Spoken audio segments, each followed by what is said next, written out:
নমস্কার বন্ধুরা, আমি নবনীতা আর নবনীতার পাকশালায় আপনাদের সকলকে স্বাগত জানাই।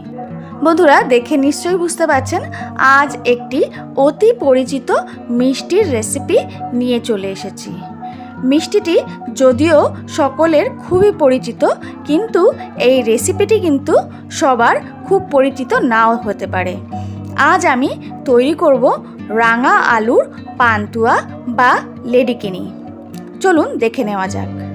এই রাঙা আলুর পান্তুয়া বা লেডিকিনি তৈরি করার জন্য আমি নিয়ে নিয়েছি 4টে বড় সাইজের মিষ্টি আলু বা রাঙা আলু।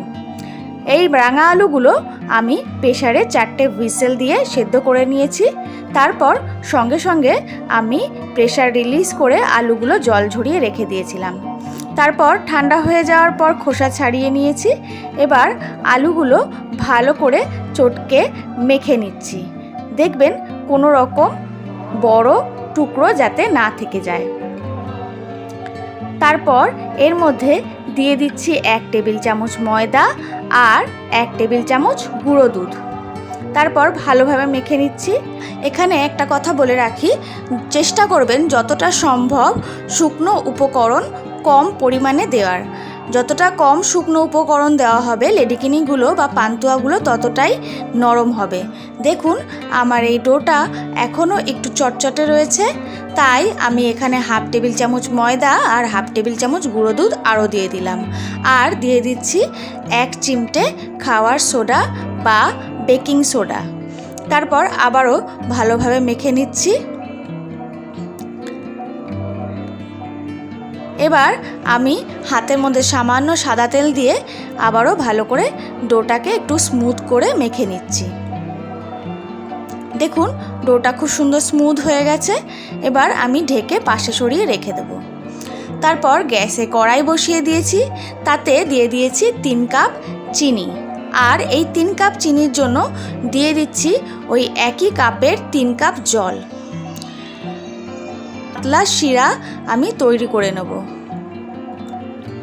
এখানে এই মিষ্টিটার জন্য 1 তার 2 তার বা 3 তারের শিরার প্রয়োজন নেই, একটা পাতলা শিরা হলেই আমাদের চলবে। তারপর এই ডোটা থেকে গোল গোল এবং লম্বা লম্বা আকারে আমি মিষ্টিগুলো তৈরি করে নেব। এইভাবে অল্প অল্প করে আমরা নেব আর হাতের মধ্যে গোল গোল করে ঘুরিয়ে আমরা মিষ্টিগুলো তৈরি করে নেব। দেখুন ঠিক এইভাবেই তৈরি করতে হবে।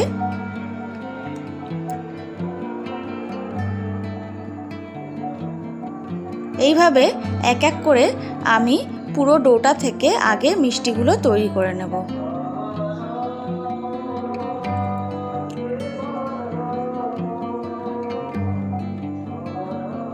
দেখুন এখানে এক এক করে আমি সমস্ত মিষ্টিগুলো আগে তৈরি করে নিলাম। এখানে আমি গোল এবং লম্বা 2 ধরনের আকারেই তৈরি করেছি। আপনারা আপনাদের পছন্দ মতো যে কোনো আকারেই তৈরি করে নিতে পারেন। চিনির শিরাও আমাদের তৈরি হয়ে গেছে। তারপর গ্যাসে কড়াই বসিয়ে তাতে দিয়ে দিয়েছি সাদা তেল। সাদা তেলটা ভালোভাবে গরম করে নিচ্ছি। দেখুন তেলটা ভালোভাবে গরম হয়ে গেছে। এবার ওই তেলের মধ্যে এক এক করে আমি তৈরি করে রাখা মিষ্টিগুলো ছেড়ে দেব।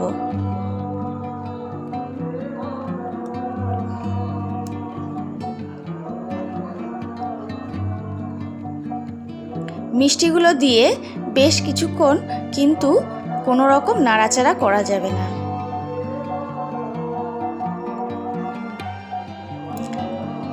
তারপর একটা ছান্তার সাহায্যে আমি ওপর দিকে তেল একটু ছড়িয়ে ছড়িয়ে দিচ্ছি।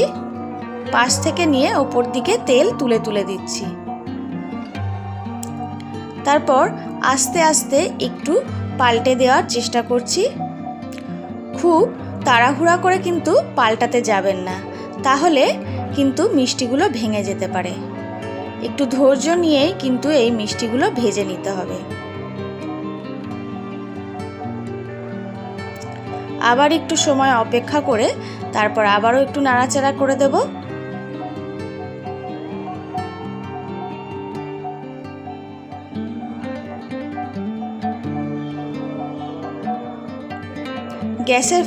গ্যাসের ফ্লেমটা কিন্তু আমি হাইতে রেখেই মিষ্টিগুলো ভেজে নিচ্ছি।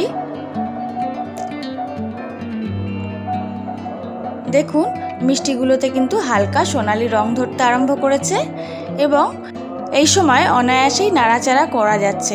তার কারণ হলো মিষ্টিগুলো সেট হয়ে গেছে। এইভাবে ভালোভাবে নাড়াচাড়া করে বেশ কিছুক্ষণ ধরে ভেজে নিতে হবে।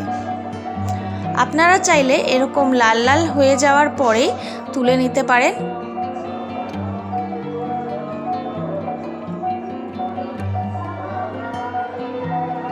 আমি এখানে আর একটু কড়া করে ভেজে তবেই তুললাম এবং তুলেই সঙ্গে সঙ্গে আমি চিনির শিরায় দিয়ে দিয়েছি।